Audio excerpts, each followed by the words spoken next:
Hello, welcome back to my channel.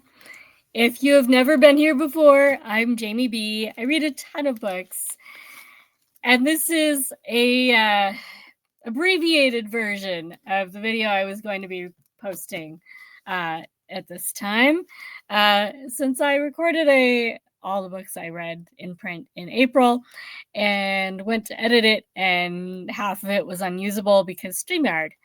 So we're doing this again, and we're doing a much shorter video because if I have to do it all over again, it's at least not as much of a loss. So, right. And I tried using my computer and it was mirroring everything, so all the titles were backwards. Like, maybe not. So we'll just do this and hopefully it behaves itself. If there's a little bit of a lag, it's a lot better than what it was doing. So, yeah. So I have 4 books that I'm going to be featuring in this video. We have Life of Pi by Yann Martel, The City and the City by China Mieville,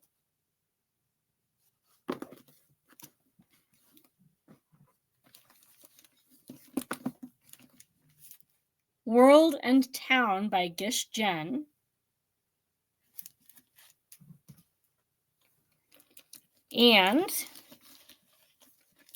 my favorite for April so far, Who They Was by Gabriel Krauze.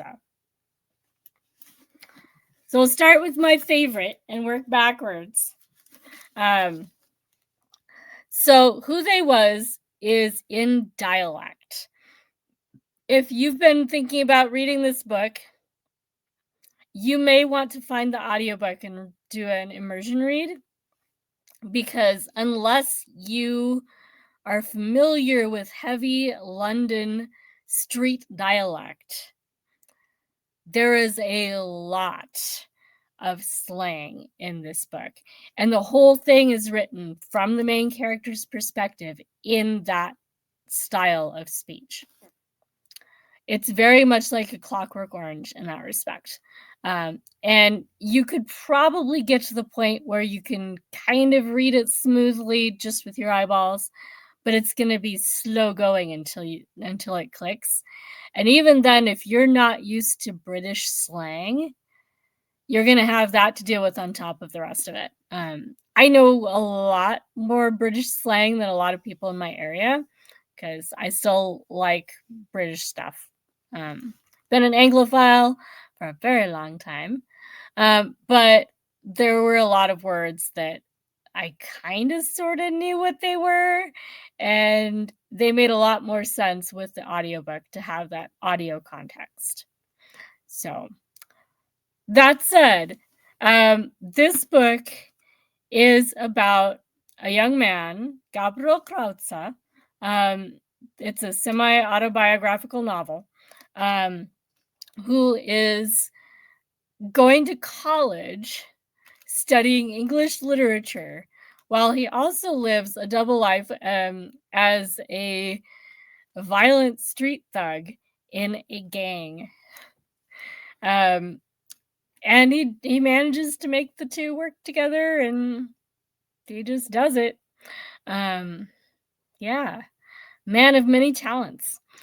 And because of the juxtaposition of his two lives, and his perspective from his street life, we also get different perspectives on some of the literature that he's reading in class. So you rethink, especially characters from like Shakespearean plays. Some of them actually, would be a lot more like what he's doing. They're not all nice just because they're written in Shakespearean language, and we tend to dress them up and kind of neutralize anything that's not nice about them. Yeah, so it was not one that from the outside I was expecting to like that much, but this one was my one in print 5-star for April. Definitely recommend. All right, next up we have World in Town by Gish. Jen has a book that's on this year's prize circuit. I think it was the women's prize long list. I think so. Might have been something else. It was a prize long list I'm following. Now that I'm trying to remember it, I don't. But anyway, Gish Jen, Bad Girl, was noticed for long lists for prizes this year. And I have not gotten it yet, but that's on my TBR when I can find a copy. In the meantime, this is her 2010 novel, so it's been a little while. And it's about an older immigrant woman from East Asia who lives in a small town, a very white small town in the US, and is interacting with this immigrant family that has quite a few issues, some having to do with things that they were dealing with before they immigrated. And some are just dealing with racism, both the more obvious forms of racism and more insidious forms. So there's a lot of issues in this book. This would be a really good book club book, especially for a book club that likes international sort of issues and kind of diversity in characters and that kind of stuff. It was really well done, and even though it's a bit on the thicker side compared to a lot of what I read this month, it didn't feel super long. And I did immersion read this one as well, so I had the audiobook going on alongside reading it, and it was a good audiobook. I didn't have any complaints about it. Yeah, it's one where you might want to go a little slower because there are a few more characters. There's different groups of characters that come together, and we get some backstory. So yeah, you might want to slow down occasionally and just take stock of who you know and how they connect to each other. But it wasn't badly done. It's just a complicated story. So it was good. All right. Next up, we have The City and the City by China Mieville. This one had better have other books in the same world, because otherwise it would be a waste of good world building. In this book, we have a murder, and it takes place in a city that's very much like a city in our world, except that there's another superimposed city in the same space that's a different city, and they're interesting. And I still am not sure how they got that way, if this is just the way it's always been, or what happened that there's these two cities, or how much of it is like fantasy, sci-fi sort of stuff, and how much is psychological. Like maybe it's psychological, or I have no idea. I need more because it wasn't confusing, like frustrating, I'm throwing the book away. It was like there's unanswered questions that I need to know more. Meanwhile, it was really cool the amount that I did understand by the end of this book. So I will be reading more by China Mieville, and I'm really hoping some of their other books connect back to this world. So I don't know. I will find out when I read them. Yeah, all three of these are so far authors that I've never read before, and I really enjoyed them, and I will be reading more. All right, so this last one, Life of Pi by Yann Martel. I have read one other book by the same author this year, because I read the facts behind the Helsinki Rockamatios.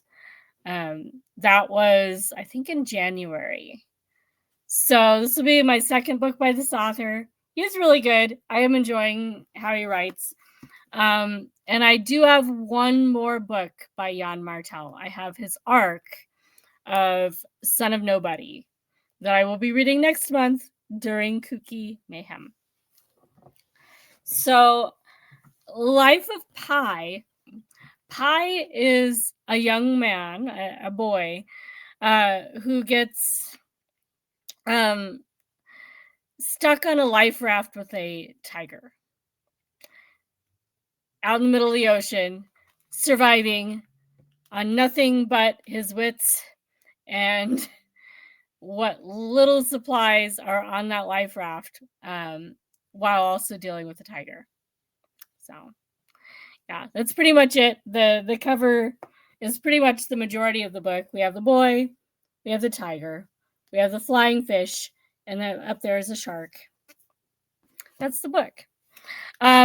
There's a few things that happen besides how he got onto the lifeboat in the first place. There's some weird kind of dream-like stuff that happens after a while that I'm still confused about. I think it was supposed to be confusing. And then there's also kind of a metafiction element where we don't know if the story that we've followed so far is real or not. So that was kind of fun. But I was not as crazy about this as some of my friends are. So I liked it. It was still good. It was a 4.5 stars, but not the amazing book that's going to be the top of my charts for the year. So those are my 4 best books that I read in print in April. I read a lot more books than these, including ones that were also 4.5 stars or higher that I just don't have in print. So I will do another shorter video like this, highlighting all the books that I read not in print that were 4.5 stars or higher. And then there will be a video of all the books that I read and some TBR videos. So there's some stuff coming up. There may be some summary videos for this month that are themes. I had a few themes. So we'll see. We'll see how StreamYard does with another long video attempt. They may all be shorter videos this month. But stay tuned for more.